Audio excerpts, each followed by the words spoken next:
Bonjour, je suis Alix Besançon, pédiatre. J'ai effectué mon clinica en endocrinologie et diabétologie pédiatrique à l'hôpital Necker dans le service du professeur Pollack. Je continue actuellement à travailler dans ce service et dans le service des explorations fonctionnelles rénales à Necker. Et en parallèle, je travaille à temps partiel depuis janvier comme médecin coordinateur du site Tous à l'école et que je souhaite vous présenter aujourd'hui. Du coup, le site Tous à l'école, c'est un site qui était initialement Integrascol et qui a pour but d'informer les enseignants sur les maladies des enfants qui ont une pathologie chronique afin de mieux les accueillir au sein de l'école et permettre qu'ils soient le mieux encadrés, le mieux accompagnés en ayant du coup des bases médicales. Comme vous voyez, en fait, il y a plusieurs rubriques.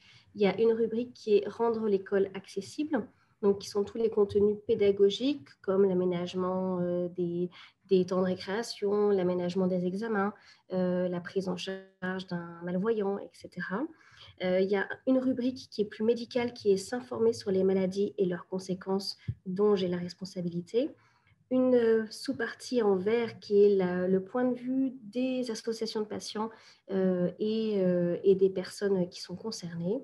Et puis enfin, le travail ensemble qui est une présentation de tous les métiers annexes qui peuvent aider la prise en charge de l'enfant, comme les ergothérapeutes, les kinés ou les orthophonistes. Donc, le site, il se décompose de plusieurs fiches qui sont accessibles en fait pour tout le monde sur ce site Tous à l'école. Et donc, si on prend par exemple une fiche médicale, donc dans la rubrique bleue, on voit celle-ci qui est la déficience visuelle, dans laquelle on introduit de façon assez claire et didactique les éléments principaux de médicaux à connaître pour la déficience visuelle, mais adaptés vraiment pour les enseignants et du coup beaucoup plus compréhensible également pour les parents et les enfants, pour ceux qui sont plus âgés.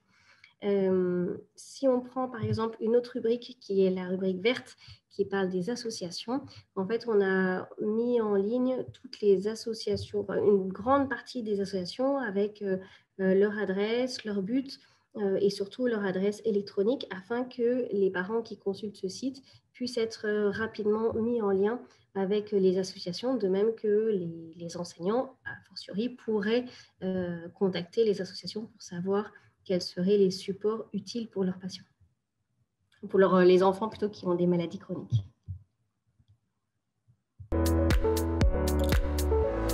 Donc, j'ai deux grandes missions en tant que médecin coordinateur de Tous à l'école. Premièrement, j'ai en charge la rédaction des fiches médicales de cette rubrique, de la rubrique Comprendre les maladies, que ce soit des fiches que je peux rédiger seule, que je relis pour leur actualisation, ou alors que je fais rédiger par des médecins spécialistes issus de toute la France si possible, et très souvent issus des centres maladies rares, donc réellement spécialisés et en lien avec les associations. La deuxième partie de mon travail, c'est de communiquer sur ce site afin de permettre une meilleure diffusion de celui-ci. Et pour cela, je contacte plusieurs organismes.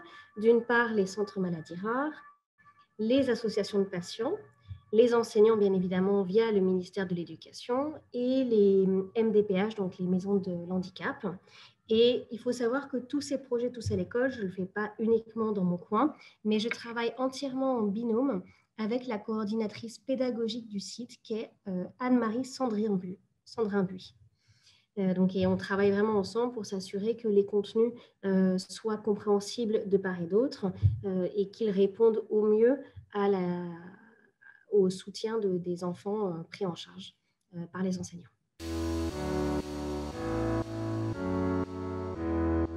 La catégorie, effectivement, rendre l'école accessible, qui est assez exhaustive sur tous les aménagements qui sont possibles, mais qui sont quand même très orientés pour les enseignants. C'est-à-dire que c'est la gestion des récréations, des traitements injectables s'il y en a, des régimes alimentaires s'il y en a à l'école, la gestion des sorties de classe, la gestion de l'aménagement du temps lors des examens pour les tiers-temps si besoin. Voilà, c'était plus sur ces activités-là que c'était... Puis l'aspect vraiment très accompagnement pédagogique pour l'enseignant, de savoir comment est-ce qu'il l'accueille au mieux au sein de la structure.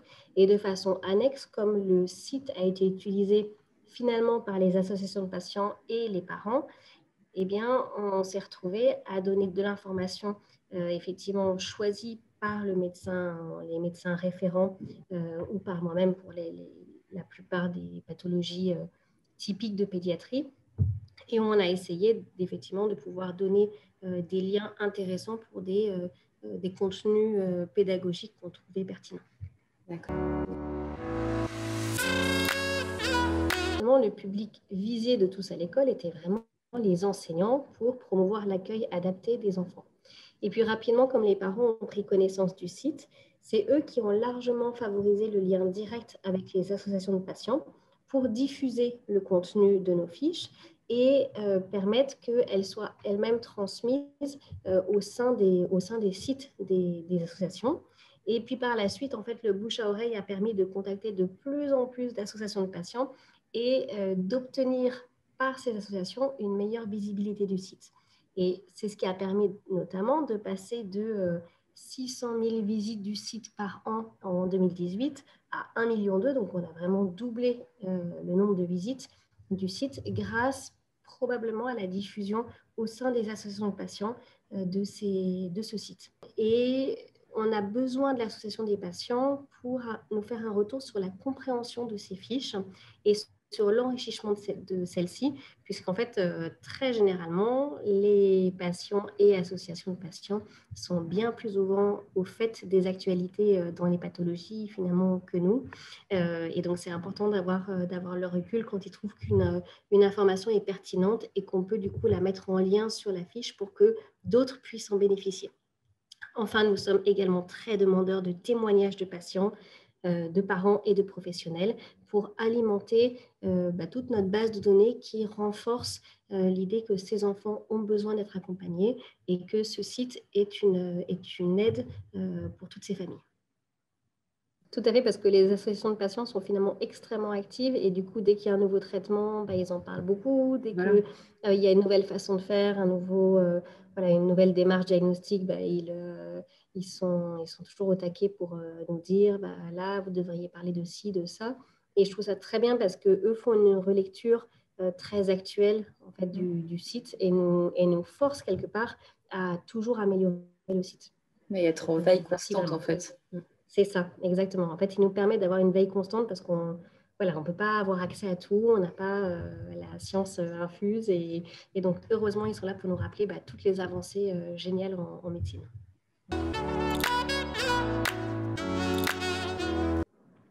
Je remercie vraiment l'Institut Imagine, qui est un partenaire de taille dans ce projet.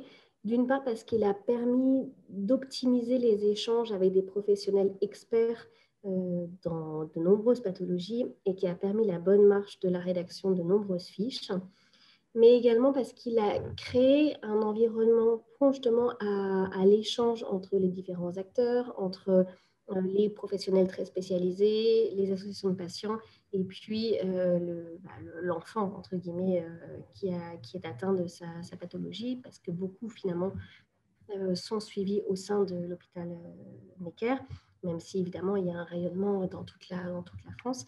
Mais c'est vrai que, disons qu'on a une base qui repose sur un triptyque qui est extrêmement importante. Et c'est vrai que je remercie Imagine de nous donner l'opportunité justement d'être toujours actifs vis-à-vis des associations de patients.